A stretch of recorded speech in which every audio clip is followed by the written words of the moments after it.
नमस्कार दोस्तों, स्वागत है आप सभी का study.com पर। मैं ज्योति शर्मा आप सभी का study.com पर हार्दिक स्वागत करती हूँ, अभिनंदन करती हूँ। देखिए बच्चों, यहाँ पर आपको पूरा मटेरियल प्रोवाइड करवाया जाएगा, चाहे आप किसी एग्ज़ाम की तैयारी कर रहे हो, राजस्थान में चाहे पटवारी की तैयारी कर रहे हो, कांस्टेबल की तैयारी कर रहे हो, या फिर एनटीपीसी आरआरबी की तैयारी कर रहे हो। यही आपकी जो वैकेंसीज है जिनके एग्ज़ाम अभी निर्धारित किए हैं गवर्नमेंट ने। तो देखिए बच्चों, हमने आपका लिया है पटवार, और इस पटवार के सिलेबस में, उस सिलेबस में से हमने एक टॉपिक उठाया था कि पर्यावरण एवं पारिस्थितिकी। टॉपिक का नाम क्या था? पर्यावरण एवं पारिस्थितिकी हमारे टॉपिक का नाम था। और इसमें से हमने पर्यावरण के बारे में कुछ बेसिक जानकारी ग्रहण कर ली है। उसके अलावा पर्यावरण प्रदूषण जो है आपका वायु प्रदूषण, जल प्रदूषण और ध्वनि प्रदूषण, इनके बारे में हमने जानकारी ले ली है। अब हम देखेंगे कि पर्यावरण प्रदूषण को रोकने के लिए कुछ सम्मेलन भी आयोजित कराए जा रहे हैं क्या, उनके बारे में पढ़ेंगे। लेकिन उनके बारे में पढ़ने से पहले हम किसके बारे में पढ़ेंगे? पारिस्थितिकी के बारे में पढ़ेंगे, इकोलॉजी के बारे में। ठीक है, तो इकोलॉजी भी के बारे में पढ़ेंगे। आज हमारा मेन टॉपिक क्या होगा? इकोलॉजी होगा, उसके बाद में इकोसिस्टम होगा। ठीक है बच्चों, तो हेडिंग डाल लीजिएगा आप सभी लोग, इकोलॉजी या पारिस्थितिकी। अब देखिए यहाँ पर ये इकोलॉजी या पारिस्थितिकी क्या होती है, तो ध्यान से देखिएगा। आपका पर्यावरण है, ये क्या है? मान लीजिए ये क्या है? आपका पर्यावरण है। ये क्या है? आपका पर्यावरण है। अब इस पर्यावरण में क्या क्या पाए जाते हैं? तो देखिए बच्चों, इस पर्यावरण में क्या कोई जैविक घटक पाए जाते हैं? क्या पाए जाते हैं? जैविक घटक पाए जाते हैं। क्या कोई अजैविक घटक भी पाए जाते हैं क्या? बिल्कुल पाए जाते हैं। तो जैविक घटक और अजैविक घटक कहाँ पाए जाते हैं? आपके पर्यावरण में पाए जाते हैं। और इन दोनों के मध्य जो अंतर संबंध होते हैं, किनके मध्य? जैविक घटकों के मध्य। आप इन जैविक घटकों को दूसरे नाम क्या लिख सकते हैं? सजीव भी लिख सकते हैं। अजैविक घटकों को आप किस नाम से भी जान सकते हैं? निर्जीव के नाम से भी जान सकते हैं। तो जैविक बायोटिक कंपोनेंट्स, या मैं कहूँ लिविंग बींग्स या non living beings, biotic components या अबायोटिक कंपोनेंट्स, जैविक घटक और अजैविक घटकों के मध्य परस्पर संबंधों का अध्ययन। इनके मध्य संबंध होंगे? बिल्कुल होंगे। क्या जैविक घटक अजैविक घटकों पर निर्भर करते हैं? बिल्कुल करते हैं। फॉर एग्जाम्पल, जिस प्रकार से आप इस वक्त अपने फोन पर निर्भर कर रहे हैं अपनी पढ़ाई के लिए, या फिर अपने टैबलेट पर, अपने लैपटॉप पर, अपने पीसी पर, किसी पर निर्भर कर रहे हैं, आप डेली किसी ना किसी अजैविक घटक पर निर्भर करते हैं। आप यहाँ से वाहन के द्वारा जाते हैं किसी व्हीकल से एक जगह से दूसरी जगह पर, तो उसके लिए भी आप किसी अजैविक घटक पर या निर्जीव वस्तु पर ही निर्भर करते हैं। तो देखिए बच्चों, जैविक घटक किन पर निर्भर कर रहे हैं? अजैविक घटकों के लिए। क्यों निर्भर कर रहे हैं? क्योंकि इनको क्या चाहिए? या तो भोजन चाहिए, या तो क्या चाहिए? भोजन चाहिए, या क्या चाहिए? ऊर्जा चाहिए, या अपना क्या करना है? इनको जीवन यापन करना है। क्या करना है? जीवन यापन करना है। और उस जीवन यापन की घटना में ये सजीव जो है आपके, जो जैविक घटक है, किन पर निर्भर करते हैं? निर्जीव घटकों पर निर्भर करते हैं। आपके अबायोटिक कंपोनेंट्स अजैविक घटकों पर निर्भर करते हैं। यहाँ पर देखिएगा एक पॉइंट और है, ये अजैविक घटक भी इन जैविक घटकों पर निर्भर करते हैं। कैसे करते हैं? तो क्या आपका फोन है वो आप पर निर्भर करता है, आप जब उसको बैटरी चार्ज लगाओगे तभी वो चार्ज होगा। इसके अलावा उनकी जो घटनाएं हैं कि वो कैसे आगे बढ़ेंगे पर्यावरण में, उनका स्थान क्या होगा, उनकी स्थिति क्या होगी, किस परिवेश में वो रहेंगे, ये सब किस पर निर्भर करता है? इन अजैविक घटकों का जैविक घटकों पर निर्भर करता है। तो आप क्या कह सकते हैं कि पर्यावरण में उपस्थित जैविक घटक और अजैविक घटक, कौन कौन से घटक होते हैं आपके पर्यावरण में? जैविक घटक और अजैविक घटक। इन दोनों के मध्य के जो अंतर संबंध है, ये इंटर रिलेशंस है। कि कौन से इंटर रिलेशन? जो भोजन के, ऊर्जा के या जीवन यापन के लिए हैं। इन इंटर रिलेशंस का अध्ययन किसमें किया जाता है? पारिस्थितिकी में किया जाता है। किसमें किया जाता है? पारिस्थितिकी में किया जाता है। तो ये समझ में आ गया आपको? ठीक है, अब इसकी मैं एक प्रॉपर डेफिनेशन आपको लिखा रही हूं, प्रॉपर परिभाषा आपको लिखा रही हूं। ठीक है, देखिए बच्चों, सबसे पहले पारिस्थितिकी नामक जो शब्द है, पारिस्थितिकी तो जब से आपका जैव मंडल है, बायोस्फीयर की जब से उत्पत्ति हुई है, पृथ्वी पर जब से जीवन आया है तब से पारिस्थितिकी है आपकी। लेकिन ये जो शब्द है प्रॉपर जो इन्होंने बोला है पारिस्थितिकी, इकोलॉजी, वो एक वैज्ञानिक था। वैज्ञानिक का नाम क्या था? अर्नेस्ट हैकल। वैज्ञानिक का नाम क्या है? अर्नेस्ट हैकल उन वैज्ञानिक का नाम है। और इन्होंने इस पारिस्थितिकी की अवधारणा दी, इन्होंने इस पारिस्थितिकी शब्द की खोज करी है। ठीक है, अब देखिए ये पारिस्थितिकी है, ये पारिस्थितिकी दो शब्दों से मिलकर बना हुआ है। एक है आपका इकोस और दूसरा क्या है? लोगोस। एक शब्द कौन सा है? इकोस है, दूसरा कौन सा है? लोगोस है। इकोस का मतलब होता है पर्यावरण या परिवार या समूह है, ठीक है, और लोगोस का मतलब क्या होता है आपका? अध्ययन। लोगोस का मतलब क्या होता है? अध्ययन। ठीक है, ये आपका इकोस क्या हो गया? आपका परिवार हो गया, समूह हो गया, और जो लोगोस है उसका मतलब क्या हो गया? अध्ययन हो गया। ठीक है, मतलब इसको आप घर भी कह सकते हैं, निवास भी कह सकते हैं, जो भी है घर या निवास भी आप इसे कह सकते हैं, और इसका मतलब क्या हो गया? अध्ययन हो गया।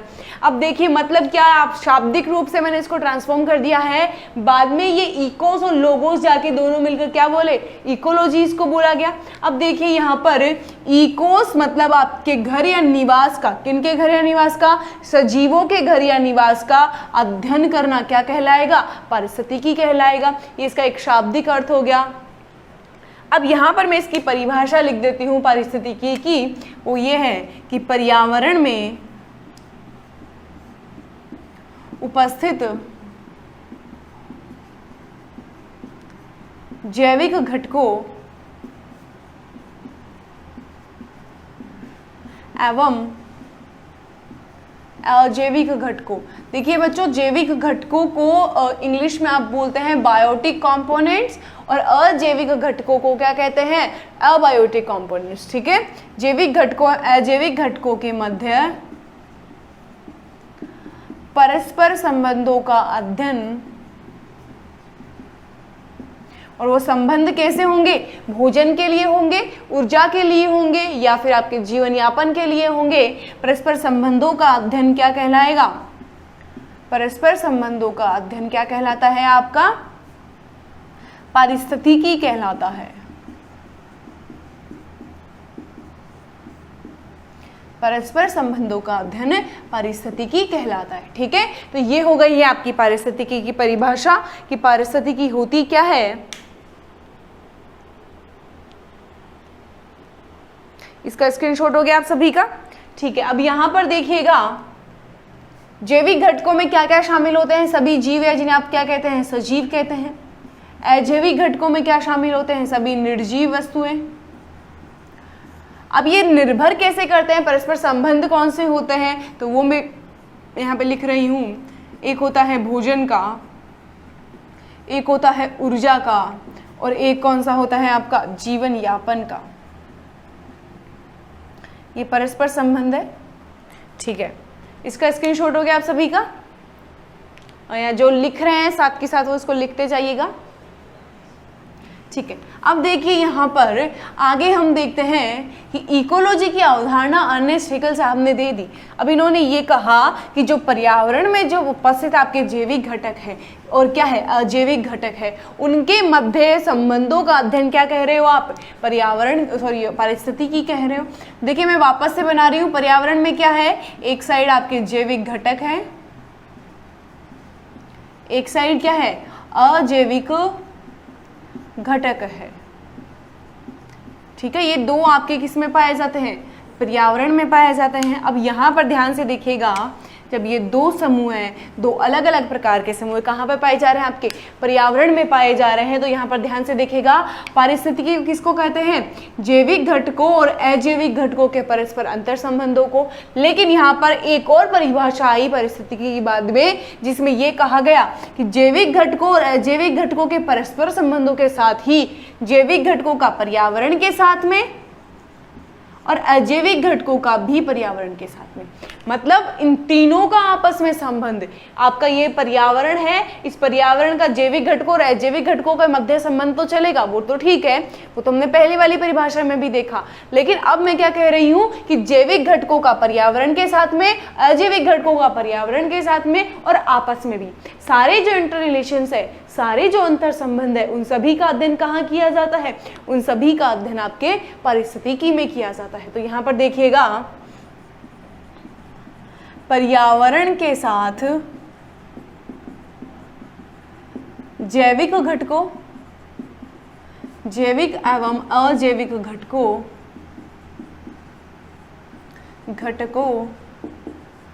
का तथा उनका आपस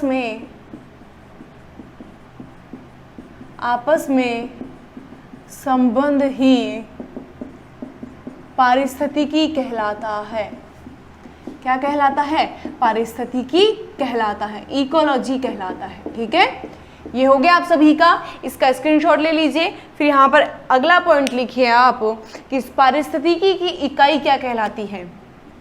यूनिट ऑफ इकोलॉजी, थोड़ा इंग्लिश में लिख रही हूँ, हिंदी में भी लिख देंगे, टेंशन नहीं लेना आप सभी को। वो क्या कहलाएगा? आपका इकोसिस्टम कहलाएगा। क्या कहलाएगा? इकोसिस्टम कहलाएगा। या फिर इसको हिंदी में लिखेंगे आप पारिस्थितिकी की इकाई, पारिस्थितिकी की इकाई। और ये पारिस्थितिकी की इकाई क्या कहलाती है? आपकी पारितंत्र कहलाती है, इकोसिस्टम कहलाती है। ठीक है, तो इसका स्क्रीनशॉट ले लीजिए आप सभी का। ये हो गया है आपके पारिस्थितिकी के बारे में जो मुख्य मुख्य जानकारी है वो। अब हम पढ़ेंगे पारितंत्र के बारे में या पारिस्थितिकीय तंत्र के बारे में। ये हो गया आप सभी का। ओके, देन मैं इसको रब कर रही हूं। ठीक है, अब आगे हम पढ़ते हैं इकोलॉजी के बाद में किसके बारे में? पारिस्थितिकीय तंत्र के बारे में, या शॉर्ट फॉर्म में उसे कहें तो किसके बारे में? पारितंत्र के बारे में। किसके बारे में पढ़ेंगे? अब हम पारितंत्र के बारे में पढ़ेंगे। तो अब यहाँ पर देखिए ना, इकोलॉजी के बाद में एक और टर्म आती है, इसका नाम क्या है? पारिस्थितिकीय तंत्र। नाम क्या है इसका? पारिस्थितिकीय तंत्र नाम है, या इसे आप क्या कहते हो? पारितंत्र भी कहते हो। इंग्लिश में बोले तो इकोसिस्टम आप इसे कहते हो। क्या कहते हो? इकोसिस्टम आप इसे कहते हो। अब देखना बच्चों, ये इकोसिस्टम क्या है? तो मैंने आपको पहले बताया है अभी कि पारिस्थितिकी की इकाई को आप क्या कह रहे हो? पारिस्थितिकी की इकाई को या इकोलॉजी की यूनिट को आप क्या कह रहे हो? इकोसिस्टम कह रहे हो। तो ये क्या हो जाएगा? पारिस्थितिकी तंत्र। पहला पॉइंट आपके, पारिस्थितिकी की इकाई, पारिस्थितिकी की इकाई हो जाएगा। और इस पारिस्थितिकी इकाई को आप क्या कह रहे हो? इकोसिस्टम कह रहे हो, पारितंत्र कह रहे हो। द सेकेंड वन इज एक स्थान विशेष की, एक स्थान विशेष की पारिस्थितिकी। और ये स्थान विशेष की पारिस्थितिकी क्या होती है? तो ये स्थान विशेष की जो पारिस्थितिकी होती है आपकी, ये कहलाती है पारितंत्र या इकोसिस्टम। तो स्थान विशेष की पारिस्थितिकी को क्या कहेंगे आप? इकोसिस्टम कहेंगे। और इसे और वाइड रूप में देखना चाहते हैं, इसे और विस्तृत रूप में समझना चाहते हैं तो इस प्रकार से देखिएगा कि एक स्थान विशेष पर पर्यावरण में उपस्थित जैविक घटकों एवं अजैविक घटकों का परस्पर संबंध एवं उनका पर्यावरण के साथ संबंधों का अध्ययन क्या कहलाता है? आपका पारितंत्र कहलाता है। ये हो गया सभी का। तो पारितंत्र की जो अवधारणा है आपकी, देखिए ये आपकी परिभाषा हो गई है। इसके अलावा पारितंत्र की जो अवधारणा है, ये एक वैज्ञानिक थे, नाम क्या था इनका? एजी टॉन्सले। अर्नेस्ट हेकल ने पारिस्थितिकी के बारे में बताया। एजी टॉन्सले साहब एक आपके वैज्ञानिक का नाम है। और इन एजी टॉन्सले ने किसके बारे में बताया है? एजी टॉन्सले ने बताया है आपके पारितंत्र के बारे में या फिर इकोसिस्टम के बारे में। ठीक है, तो इसका स्क्रीनशॉट ले लीजिए फटाफट से एक बार।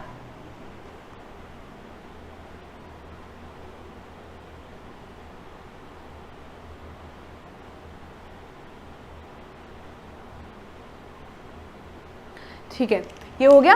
ठीक है, अब यहाँ पर देखिएगा, इसको एक और बात कहते हैं कि एक स्थान विशेष का, एक और मैं थोड़ा लिख रही हूं कि एक स्थान विशेष में, विशेष पर उपस्थित जीवों की कुल संख्या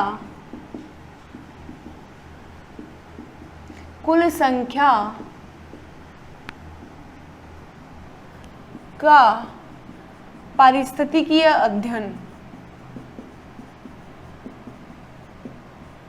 वही बात है, बस उसको घुमा फिरा के बोला जा रहा है। एक ही बात को अलग अलग शब्दों में बोला जा रहा है। जैसे अपन बोलते हैं सिनोनिम, तो सिनोनिम्स का अर्थ एक होता है, पर्यायवाची शब्दों का अर्थ एक होता है, लेकिन शब्द अलग अलग होते हैं, बस वही चीज है। तो इसका स्क्रीनशॉट हो गया, ठीक है। अब देखते हैं आगे कि पारिस्थितिकी के घटक कौन कौन से हैं। ठीक है, आगे देखिएगा,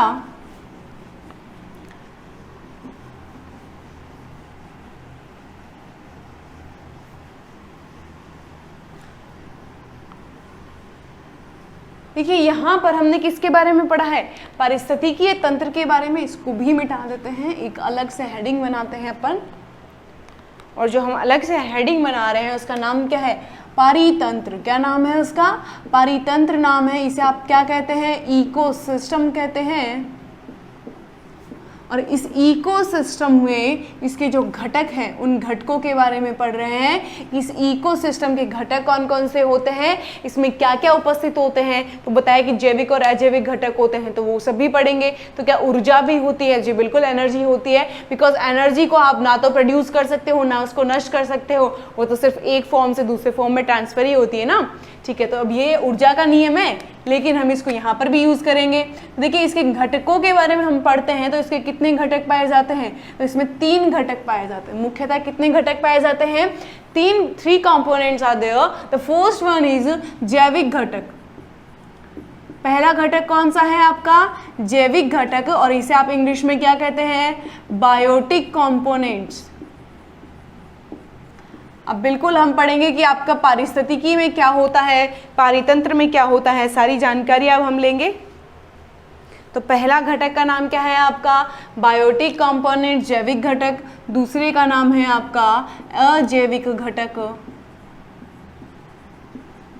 इन्हें आप कहते हैं अबायोटिक कंपोनेंट्स।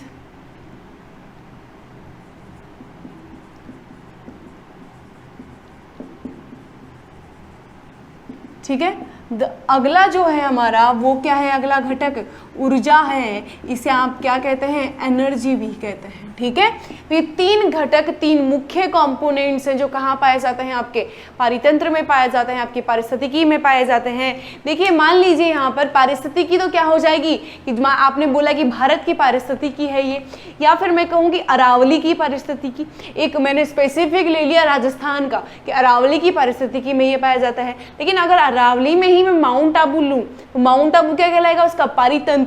कि अरावली में माउंट आबू का जो इकोसिस्टम है, क्या कहेंगे उसे, अरावली की इकोलॉजी कहलाएगी, लेकिन अरावली में माउंट आबू का जो इकोसिस्टम कहलाएगा। एक स्थान विशेष पर जनजाति अलग पाई जाएगी। वे अरावली में जो आपका सरिस्का है, सरिस्का में अलग जीव जंतु पाए जाएंगे आपके। इसके अलावा आपका जो माउंट आबू वाले उसके आसपास का जो अभ्यारण्य क्षेत्र है उसमें अलग वाले जीव जंतु पाए जाएंगे। तो देखिए बच्चों यहाँ पर हमने 3 घटक लिए हैं, तीनों घटकों में सबसे पहले पढ़ते हैं जैविक घटकों के बारे में। तो ये भी 3 प्रकार के होते हैं आपके जैविक घटक। पहले जो जैविक घटक होते हैं उनका नाम है आपके उत्पादक। क्या नाम है उनका, उत्पादक नाम है उनका, और इन्हें आप इंग्लिश में कहते हैं प्रोड्यूसर्स।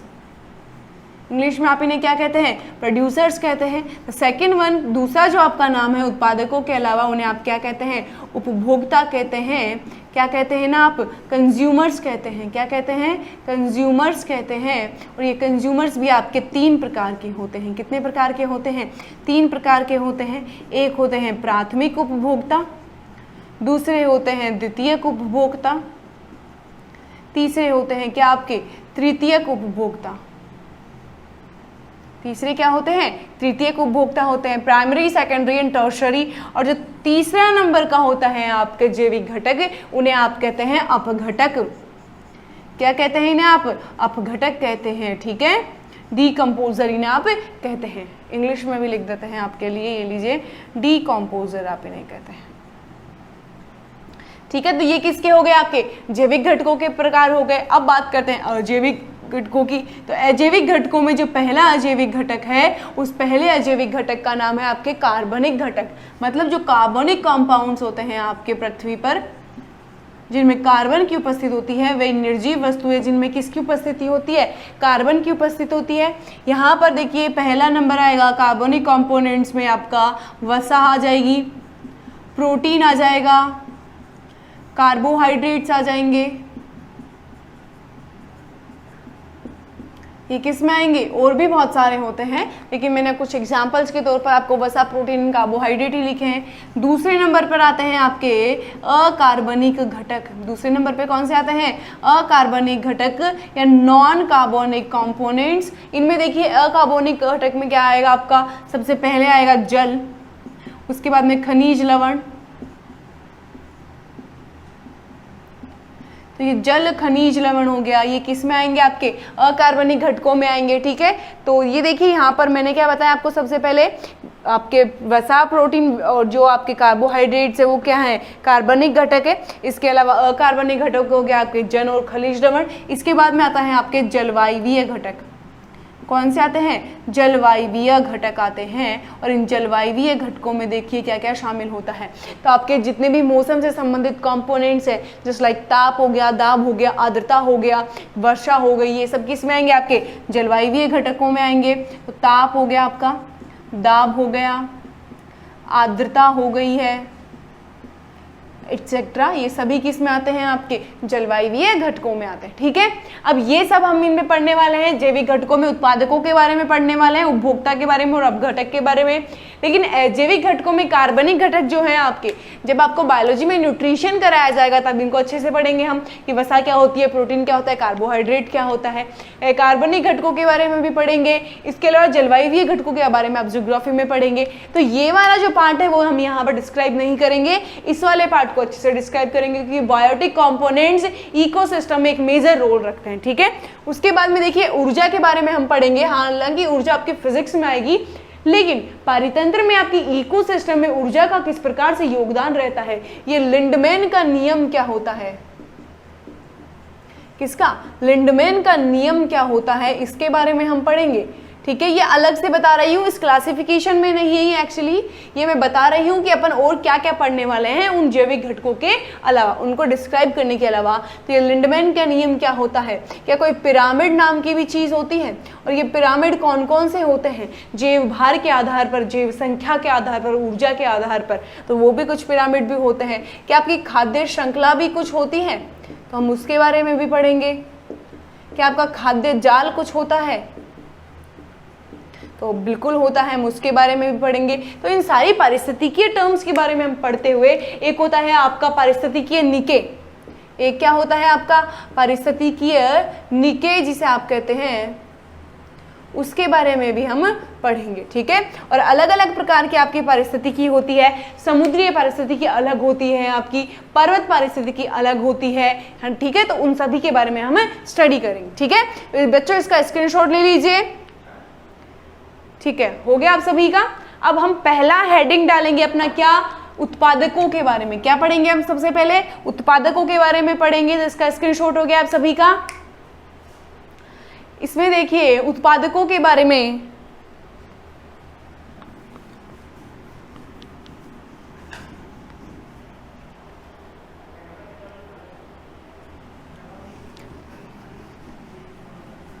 सबसे पहले हेडिंग डालिए उत्पादक।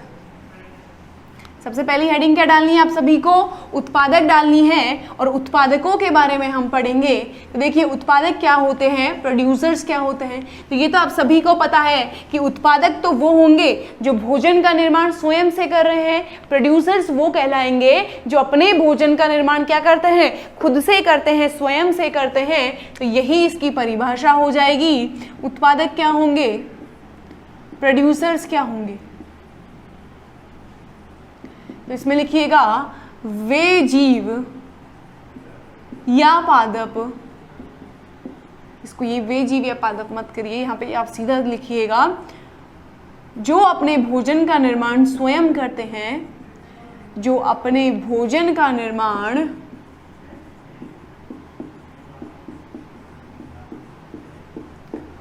स्वयं करते हैं या खुद से करते हैं,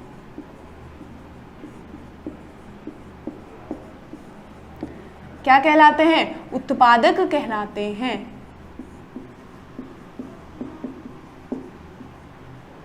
क्या कहलाते हैं? ये उत्पादक कहलाते हैं। ये क्लियर हो गया। अब यहां पर देखिएगा उत्पादक कहलाते हैं। यहां पर फॉर एग्जाम्पल आप सभी को मैं बता दूं कि हरे पेड़ पौधे, हरे पेड़ पौधे अपने भोजन का निर्माण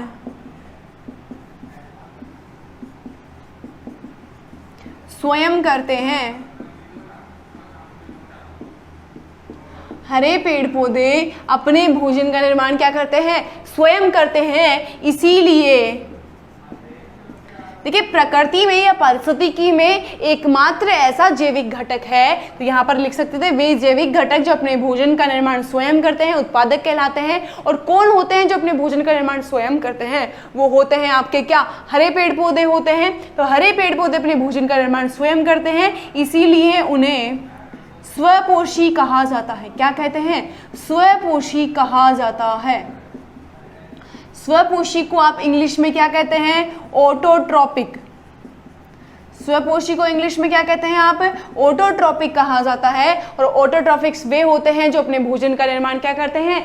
स्वयं करते हैं। तो यहाँ पर उत्पादकों में अगर आप एग्जाम्पल्स लिखेंगे तो सिंपल सा है, क्या लिखेंगे? हरे पेड़ पौधे। और हरे पेड़ पौधे किस क्रिया के माध्यम से अपने भोजन का निर्माण करते हैं? प्रकाश संश्लेषण की क्रिया के माध्यम से। कौन सी क्रिया के माध्यम से? The reaction of photosynthesis. उसके माध्यम से क्या करते हैं? अपने भोजन का निर्माण करते हैं, ऊर्जा का निर्माण करते हैं। ठीक है, तो ये ले लीजिए इसका स्क्रीनशॉट। अगले वाला पार्ट करते हैं हम। अब उत्पादकों के बारे में हो गया है, जैविक घटकों में। अब बात करेंगे हम उपभोक्ता के बारे में। किसके बारे में बात करेंगे? कंज्यूमर्स के बारे में बात करेंगे। तो उपभोक्ता, जैसा कि आप सभी को नाम से लग रहा है कि उपभोक्ता क्या होंगे, तो उपभोक्ता तो वे होंगे जो भोजन का ग्रहण करेंगे, उन्हें बना बनाया भोजन मिलेगा। भाई नॉर्मली आप कंज्यूमर्स किसे कहते हैं? कंज्यूमर वो होता है जो आपका जो उत्पाद है उस उत्पाद को ग्रहण करे, उस उत्पाद का उपयोग करे, वो क्या कहलाएगा? उपभोक्ता कहलाएगा। तो एज लाइक दैट पारिस्थितिकी में भी जो उत्पादकों के द्वारा बनाया गया उत्पाद है, वह उत्पाद जो किसने बनाया है? उत्पादकों ने बनाया है। उस उत्पाद को जो ग्रहण करेंगे वो क्या कहलाएंगे? कंज्यूमर्स कहलाएंगे। अगर आप इसे दूसरे शब्दों में कहना चाहते हैं या फिर जिसे आप थ्योरी कहते हैं, डेफिनेशन फॉर्म में लिखना चाहते हैं, तो देखिए उसका क्या होगा कि वे जैविक घटक जो उत्पादकों पर भोजन व ऊर्जा हेतु निर्भर होते हैं। अब देखिए, ये जो इनकी निर्भरता है, भोजन एवं ऊर्जा हेतु उत्पादकों पर जो उपभोक्ताओं की निर्भरता है वो डायरेक्टली भी हो सकती है और इनडायरेक्टली भी हो सकती है। या तो सीधे तौर पर हो सकती है या फिर घुमा, बिल्कुल इसे आप क्या कहते हैं? इनडायरेक्टली। इसे आप क्या कहते हैं? इनडायरेक्टली कहते हैं। या तो डायरेक्टली हो सकती है या क्या हो सकती है? इनडायरेक्टली हो सकती है। डायरेक्टली बोले तो कैसे? डायरेक्टली अगर आप कहें तो जैसे कि मान लीजिए ये है आपका क्या? घास है। ये क्या आपकी कोई घास है, ये हरा पादपी तो है, इसको किसने खाया? खरगोश ने। तो ये खरगोश क्या इस पर डायरेक्टली निर्भर है? घास को वो सीधा खा रहा है। लेकिन अगर आपने घास से कुछ और बना दिया है, मान लीजिए उस घास में कोई बीज है, उन बीजों से आपने कुछ बना लिया है, ब्रेड बना लिया है, लाइक दैट कि गेहूं से हम ब्रेड बना लेते हैं, तो उस ब्रेड को कौन खाता है? उस ब्रेड को मनुष्य खाता है। तो क्या वो इनडायरेक्टली उस पर डिपेंड है? इनडायरेक्टली मतलब वो डायरेक्टली हरे पेड़ पौधों को नहीं खा रहा है, उनसे निर्मित वस्तुओं को वो खा रहा है। ठीक है, तो ये क्लियर है आप सभी को? तो ये हो गया है कंज्यूमर्स आपका उपभोक्ता की परिभाषा। इसके बाद में हमने देखा था कि ये उपभोक्ता कितने प्रकार के थे? ये उपभोक्ता थे 3 प्रकार के। कितने प्रकार के थे? 3 प्रकार का। पहला था इसमें क्या? प्राथमिक उपभोक्ता। पहला क्या था? प्राथमिक उपभोक्ता था। अब देखिए प्राथमिक उपभोक्ता क्या होते हैं? प्राइमरी कंज्यूमर्स क्या होते हैं? तो प्राइमरी कंज्यूमर्स वो होते हैं जो डायरेक्टली तौर पर अपनी भोजन एवं ऊर्जा के लिए किस पर निर्भर होते हैं? उत्पादकों पर निर्भर होते हैं। तो यहां पर हम लिख सकते हैं कि वे उपभोक्ता जो सीधे तौर पर, वे उपभोक्ता जो सीधे तौर पर भोजन एवं ऊर्जा के लिए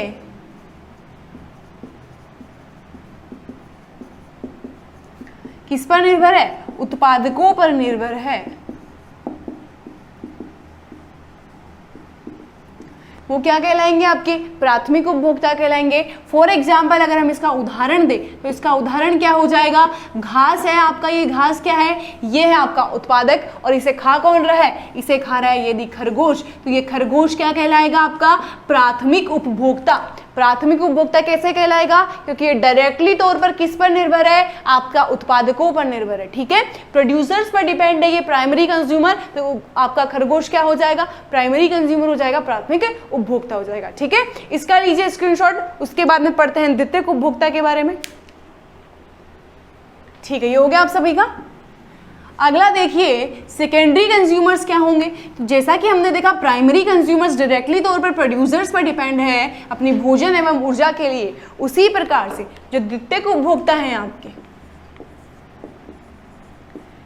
हेडिंग क्या डालना आप सभी को, द्वितीयक उपभोक्ता, और ये किस में चल रहा है, उपभोक्ता वाले पार्ट में चल रहा है। तो द्वितीयक उपभोक्ता सेकेंडरी कंज्यूमर्स क्या होते हैं, सेकेंडरी कंज्यूमर्स वो होते हैं जो अपने भोजन एवं ऊर्जा के लिए उत्पादकों पर तो निर्भर होते ही है, उसके साथ ही वो प्राथमिक उपभोक्ता पर भी निर्भर होते हैं। तो आप डेफिनेशन में क्या लिखेंगे, वे उपभोक्ता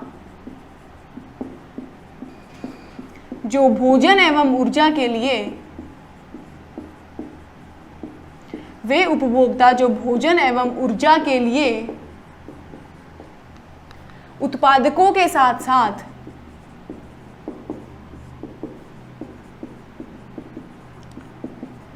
प्राथमिक उपभोक्ता पर भी निर्भर होते हैं।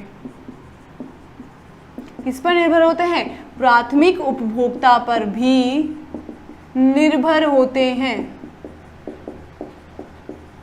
ठीक है, तो ये क्या हो गया है आपका, ये द्वितीयक उपभोक्ता हो गए। अगर इसका एग्जाम्पल आपको लिखना है तो हमारा क्या चल रहा था, घास आपका उत्पादक था, इसे कौन खा रहा था, इसे खरगोश खा रहा था, तो ये क्या हो गया था, आपका प्राथमिक उपभोक्ता हो गया था। अब देखिएगा द्वितीयक उपभोक्ता क्या हो जाएगा आपका, खरगोश को जो खाएगा, और खरगोश को मान लीजिए कुत्ता खा रहा है आपका, या बिल्ली खा रही है, तो ये कुत्ता या बिल्ली क्या हो जाएगा, आपका द्वितीयक उपभोक्ता हो जाएगा। ये क्लियर है आप सभी को। ये क्या है, आपका उत्पादक है, उत्पादक को भोजन के रूप में किसने ग्रहण किया है, खरगोश ने। किसने, प्राथमिक उपभोक्ता ने। इस प्राथमिक उपभोक्ता को भोजन के रूप में किसने ग्रहण किया है, कुत्ते ने या द्वितीयक उपभोक्ता ने। ठीक है, ये क्लियर है आपका। ओके देन अगला चलते हैं हम, तीसरा नंबर पे आता है तृतीयक उपभोक्ता।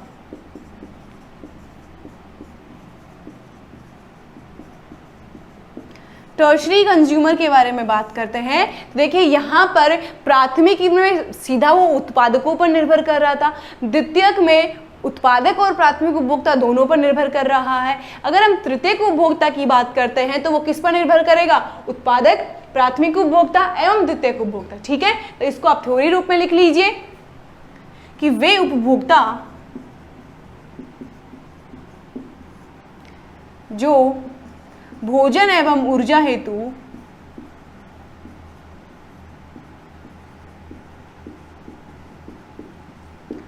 उत्पादक प्राथमिक उपभोक्ता द्वितीयक उपभोक्ता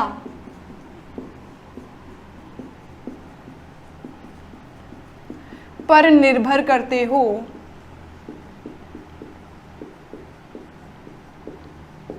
क्या कहलाएंगे, आपके तृतीयक उपभोक्ता कहलाएंगे। अब हम यही एग्जाम्पल यहाँ लेके चलेंगे। तो देखिए घास आपका क्या था, उत्पादक था, इसके बाद में प्राथमिक उपभोक्ता क्या था आपका, खरगोश था, और इसके बाद में द्वितीयक उपभोक्ता क्या था हमारा, कुत्ता था।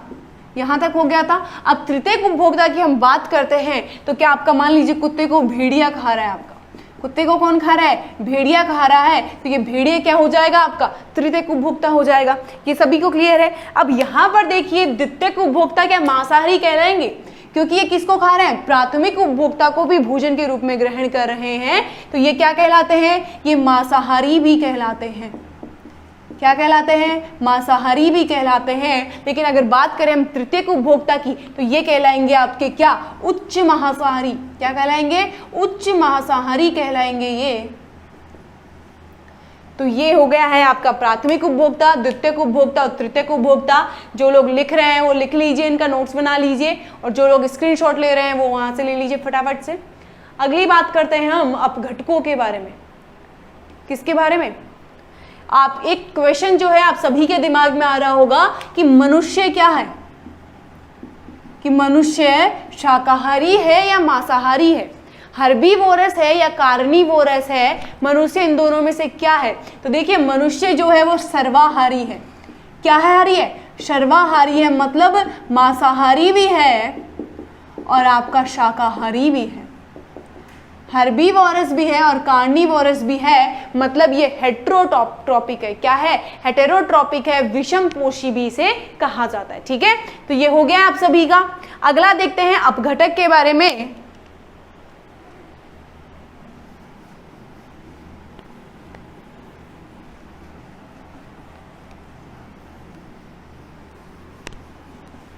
अगला पॉइंट क्या है हमारा? अपघटक। डीकम्पोजर्स जो थे जैविक घटकों में आखिरी पॉइंट है हमारा। पहला पॉइंट था उत्पादक, दूसरा था उपभोक्ता, and the third one is अपघटक या डीकम्पोजर जिसे आप कहते थे। तो अगली हेडिंग डालिएगा तीसरे नंबर पर अपघटक। क्या है? अपघटक है। इन्हें आप क्या कहते हैं? डीकम्पोजर भी कहते हैं।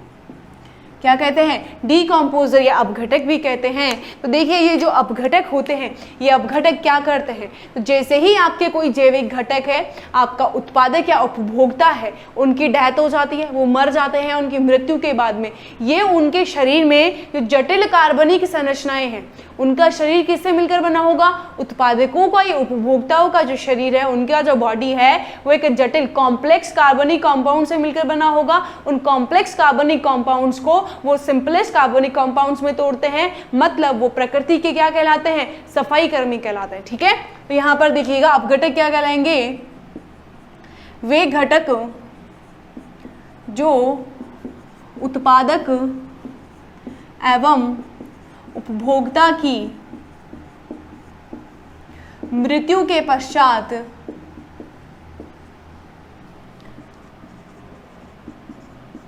उनके शरीर को विघटित करते हैं। क्या करते हैं? विघटित करते हैं। मतलब क्या है? उनका शरीर किससे मिलकर बना हुआ है? जटिल कार्बनिक संरचनाओं से। किससे मिलकर बना हुआ है? जटिल कार्बनिक संरचनाओं से जो शरीर उनका मिलकर बना हुआ है, उस जटिल कार्बनिक संरचनाओं को वह किसमें तोड़ते हैं? सरल कार्बनिक संरचनाओं में। किसमें तोड़ते हैं? सरल संरचनाओं में तोड़ते हैं। सरल जो आपके कंपाउंड्स होते हैं उनमें कंप्लीट करते हैं। तो यहाँ पर देखिएगा ये जो अपघटक हैं आपके डीकम्पोजर्स हैं, इन डीकम्पोजर्स को आप कहते हैं कि प्रकृति के सफाई कर्मी। क्या कहते हैं इन्हें आप? प्रकृति के सफाई कर्मी या स्कैवेंजर्स भी कहा जाता है। क्या कहा जाता है इन्हें? प्रकृति के सफाई कर्मी कहा जाता है। क्या कहा जाता है इन्हें? प्रकृति के सफाई कर्मी भी इन्हें कहा जाता है। मतलब ये क्या करते हैं? प्रकृति को साफ करने का काम भी करते हैं। ठीक है, तो ये हो चुका है आपका क्या? अपघटकों के बारे में। तो अपघटकों के बारे में हमने बता दिया है। इससे पहले मैंने आपको बताया उत्पादक क्या होते हैं, उनके बारे में हमने पढ़ा। उपभोक्ता क्या होते हैं, उनके बारे में हम पढ़ा। और उसके बाद में हमने किसके बारे में पढ़ा है? अपघटकों के बारे में पढ़ा है। ठीक है, तो प्रकृति के सफाई कर्मी या स्कैवेंजर्स जिन्हें आप कहते हैं, वो क्या कहलाएंगे? अपघटक कहलाएंगे। अब हम जो अगला पढ़ेंगे, अगला टॉपिक जो हमारा होगा वो किसके बारे में होगा? ऊर्जा के बारे में, कि ये ऊर्जा कैसे बन रही है, ये ऊर्जा कैसे बना रहे हैं, प्रोड्यूसर्स इस ऊर्जा का निर्माण कैसे कर रहे हैं, हरे पेड़ पौधे अपने भोजन का निर्माण कैसे कर रहे हैं। इनडायरेक्टली तौर पर कहूं मैं आपको तो हरे पेड़ पौधे अपनी ऊर्जा का निर्माण प्रकाश संश्लेषण की क्रिया के माध्यम से करते हैं। तो सीधे तौर पर हम क्या पढ़ेंगे? प्रकाश संश्लेषण की क्रिया क्या होती है, हरे पेड़ पौधों को खाने के बाद में वो ऊर्जा जीवों के शरीर में किस प्रकार से स्टोर होती है, वो किस रूप में टूटती है, उसके बाद में आपको उससे ऊर्जा कैसे मिलती है। ठीक है, तो ये सब अपन कौन सी क्लास में पढ़ेंगे? अगली क्लास में पढ़ेंगे। आज की क्लास के लिए इतना ही, धन्यवाद। आप सभी से गुजारिश है कि प्लीज study.com जो चैनल है हमारा, उसको सब्सक्राइब कर दीजिएगा, वीडियो को लाइक और शेयर कर दीजिएगा। ठीक है, धन्यवाद। राम राम।